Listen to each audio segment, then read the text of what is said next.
All right, now, ladies, we had to do a Mother's Day. We all have kids. We all have different age kids. I'm a Gigi and a mother. Amanda, you've got one precious little, absolutely the love of your life little boy. Yep, 6 And years how old. old is he now? 6 years old. Ooh. I know. And In a then flat. I know it's true. And then my daughter Danielle, 4 kids. How old are they now, Danny? Because I don't remember. Almost, yeah, almost 13. A 13. 6-year-old, also boy. 3 years old. She'll be 4 in a week, and then a 2-year-old. Wow.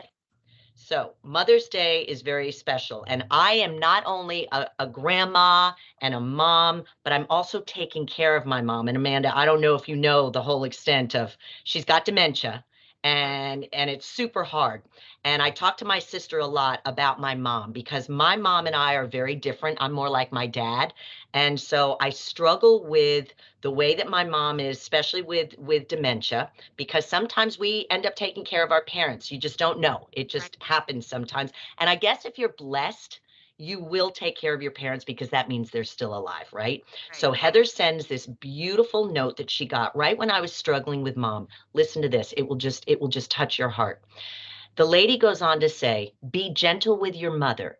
There are times that a quick, short answer jumps out of your mouth, full of sharp edges that draw blood, and you look away so you don't need to see the pain you know you caused.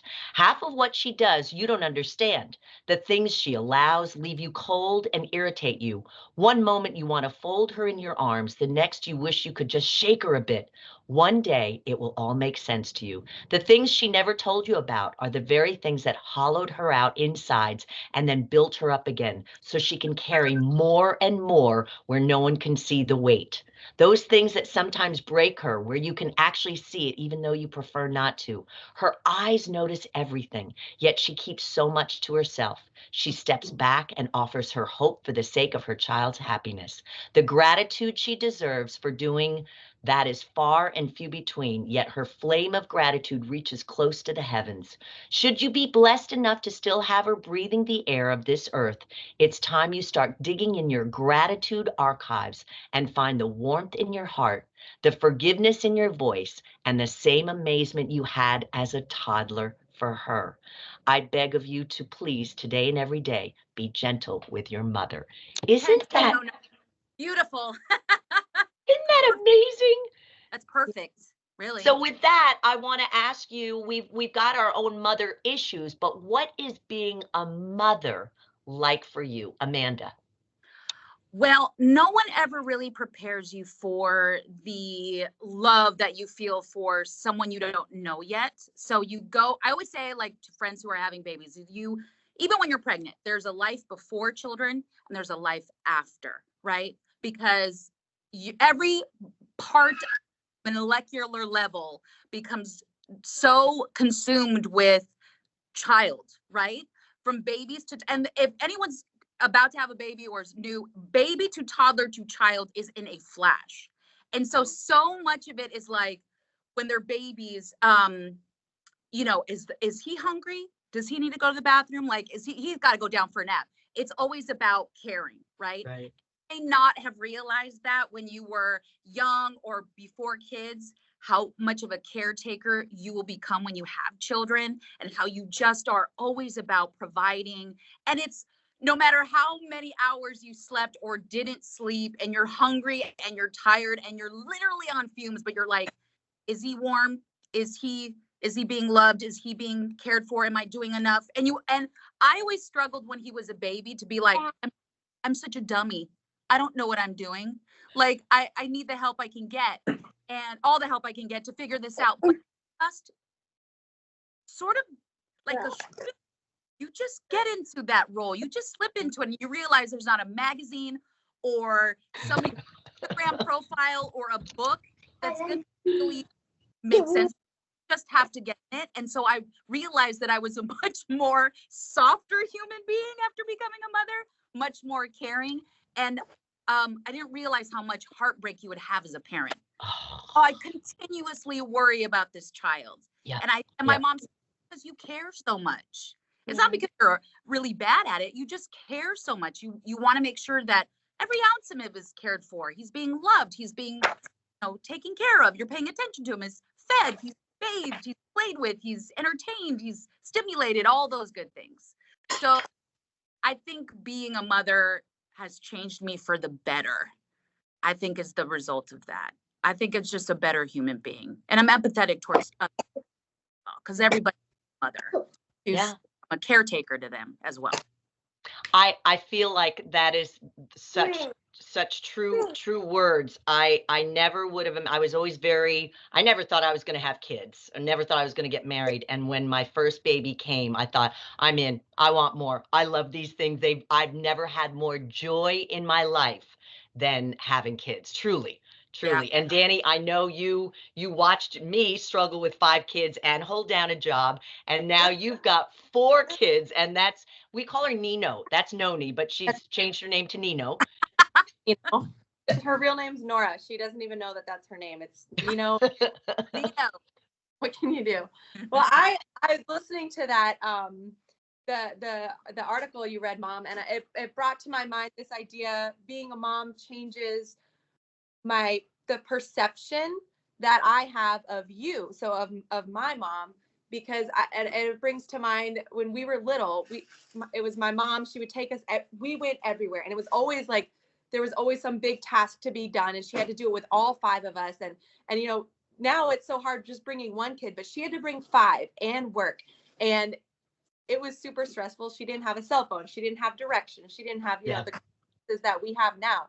But I do remember that she always made it fun, and even if she was like frazzled and you could tell, at the end of it, it would come full circle, and she made it fun, and it was a fun memory out of all these stressful times. And so I think about myself, and I'm like, man, we go through so many hard things throughout the day, and I hope my kids, when they grow up to be my age, that they perceive that I made it fun. I want their perception of me to be, man, but Mom always made it fun, even though she was struggling. Now I realize Mom was really having a hard time, but she sacrificed her comforts for us to have that memory of fun and excitement and just being together. And, you know, we would sit, like, we always tell the story, she would buy us McDonald's cheeseburgers. They were like 29 cents at the time.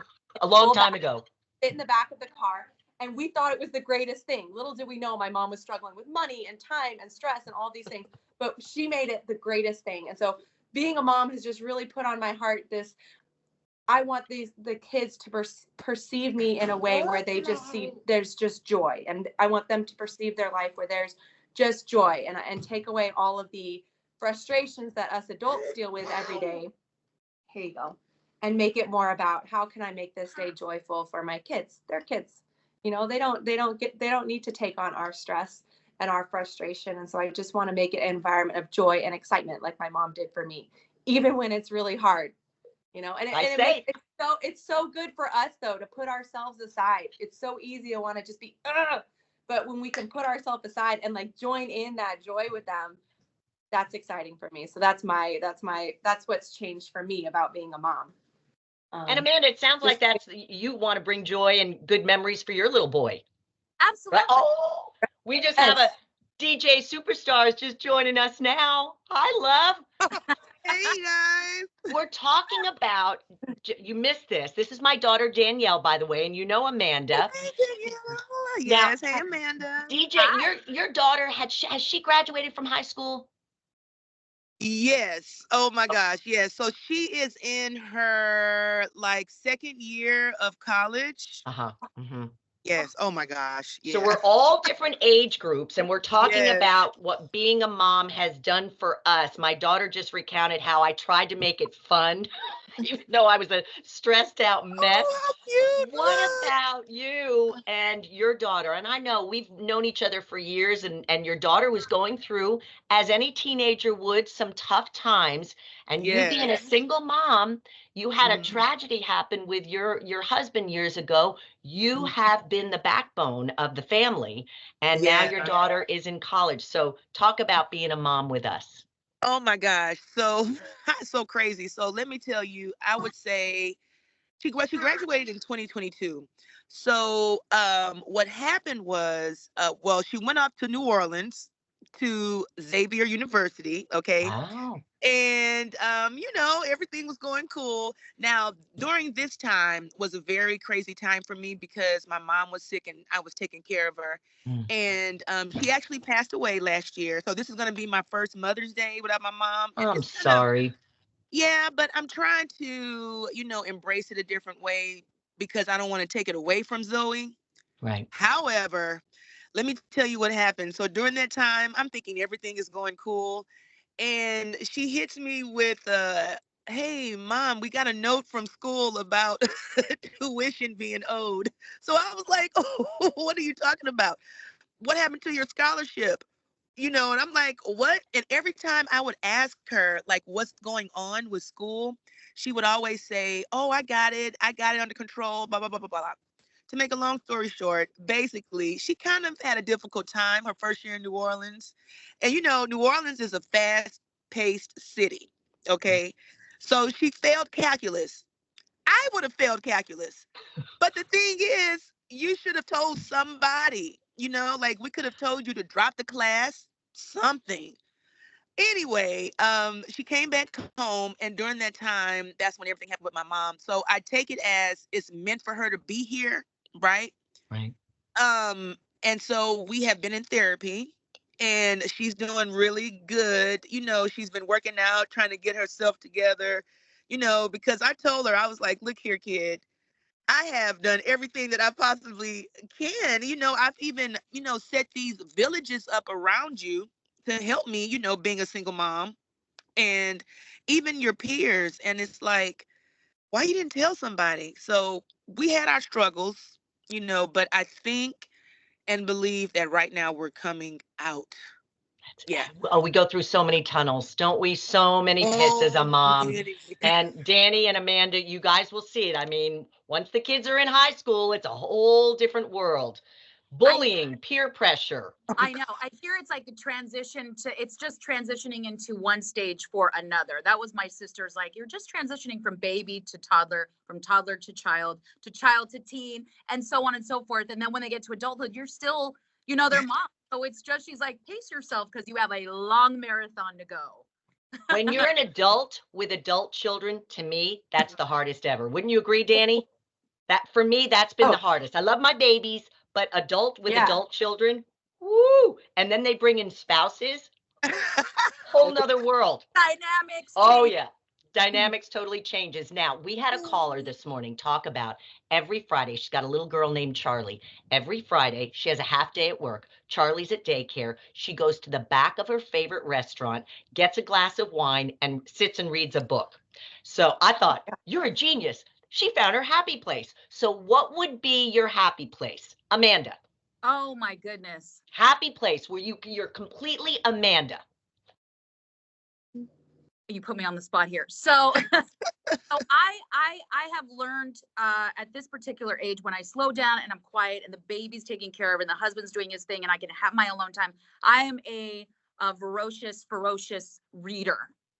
So if I could be in the back of a bookstore on my couch with a drink, a glass of wine, a cup of coffee or something, where I can just literally escape for a few minutes to read as much as possible, that's my happy place. Because I get to stop thinking about, does that guy got to go to the bathroom? Like, I got to go pick this. I got to drop this off. I got to do this. It's all that. It's just where my brain just releases all of the schedule. That's my happy place. If I, and on like work, the radio stations, the production, the endorsements, time. That's my happy place, really. Quiet, reading something, a book, anything. I don't even care what it is. Just reading. All right, DJ, happy place. So, two things. Okay, well, two or three things. Oh, they kind of go together. So I find myself, and I have to go back. Hot yoga really, it does something for me because my mind is always going, and when I start back to practice, it's like it just does something to my insides, and it makes me slow down. Even in traffic, this Houston traffic, it makes me like, So I'll do that.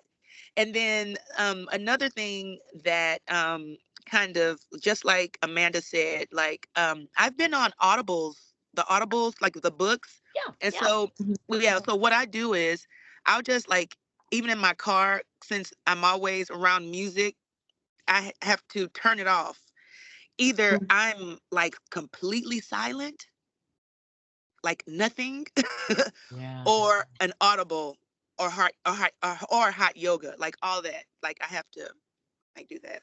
Those That's are it. some healthy, happy places, and that's good news. Yeah, That's good yeah, news. that's Danny, my what happy. about you? Happy place. I'm the same as both of you. I go both directions. So I'm not a morning person. I can't stand it. But I have found waking up early in the morning before the kids do. I don't do it on purpose. I don't set an alarm. I think I just wake up and because it's like my brain knows I need it. And I just go sit out and I love to research. I love to read. Um, Anything, just sit in my little chair with my lamp that I really love and just sit there in the quiet with my blanket, and then I go make the kids breakfast and it's a little bit more peaceful. Like I like that. That's good for me. And then also exercise. Like I do these YouTube videos, and just even when the kids are there, it's like just just that adrenaline and that just like feeling good, doing something good for my body. That is where I feel really, really good. So both of those things.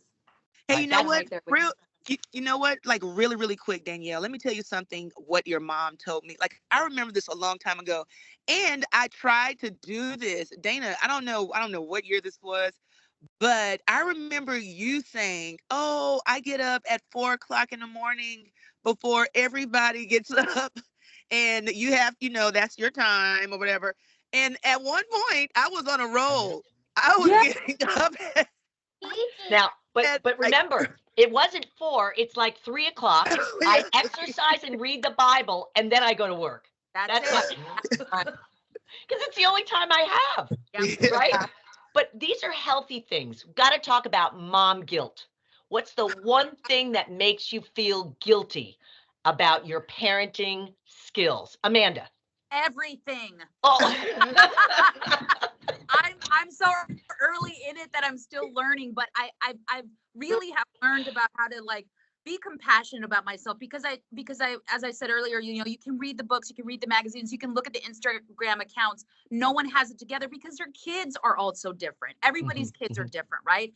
So I have learned that I cannot compare my parenting skills or what I do with Dominic to anybody else because that's their journey, that's their child's needs, that's their household. So it's been a real awakening to be like, well, he wants to do that.